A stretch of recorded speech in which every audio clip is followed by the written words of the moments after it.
Big பாஸ்ல ஞாயித்துக்கிழமை எபிசோட்ல தான் பார்த்தீங்கன்னா, சாண்ட்ரா கனிகிட்ட நடந்துகிட்ட விஷயத்துக்காக பார்த்தீங்கன்னா, சாண்ட்ராவ கனிகிட்ட மன்னிப்பு கேட்க வச்சிருக்கிறாரு விஜய் சேதுபதி. ஆனா, இதுவே வேற யாராச்சும் இருந்திருந்தா ஒரு 15 நிமிஷம் இல்லன்னா 20 நிமிஷம் வச்சு செஞ்சிருப்பாரு. ஆனா, சாண்ட்ரா அப்படிங்கிறதுனால சாண்ட்ராவ திட்டாம அப்படியே பார்த்தீங்கன்னா, மென்மையா இத டீல் பண்ணியிருக்கிறாப்ல.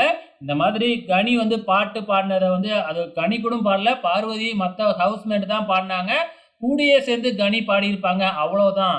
ஆனா இந்த பாட்ட பாடுனது கனி தான் அப்படிங்கிற மாதிரி விஜய் சேதுபதி சொல்லி, ஆனா அத உங்க குழந்தைய மென்ஷன் பண்ணி கனி பாடவே இல்ல அப்படிங்கிற மாதிரியும் சொல்லி, இப்ப கனி மேலேயே தப்பு இல்ல.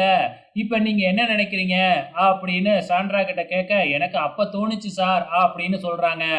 இதுவே வேற யாரா இருந்தா என்ன செஞ்சிருப்பாரு? இதுவே கானா வினோத்தா இருந்தா வச்சு செஞ்சிருப்பாரு நம்ம விஜய் சேதுபதி. ஆனா சாண்ட்ரா அப்படிங்கிறதுனால இப்ப என்ன தோணுது? அப்படிங்கும்போது கேட்குறாங்க. நீங்க சொல்றத வச்சு நான் புரிஞ்சுக்கிட்டேன் சார்.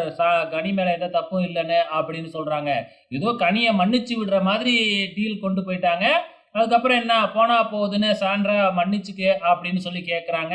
ஆனா கனிக்கு அப்பயே புரிஞ்சிருச்சு, இவ மனசாரலாம் சொல்லவே இல்ல அப்படின்னு சொல்லிட்டு.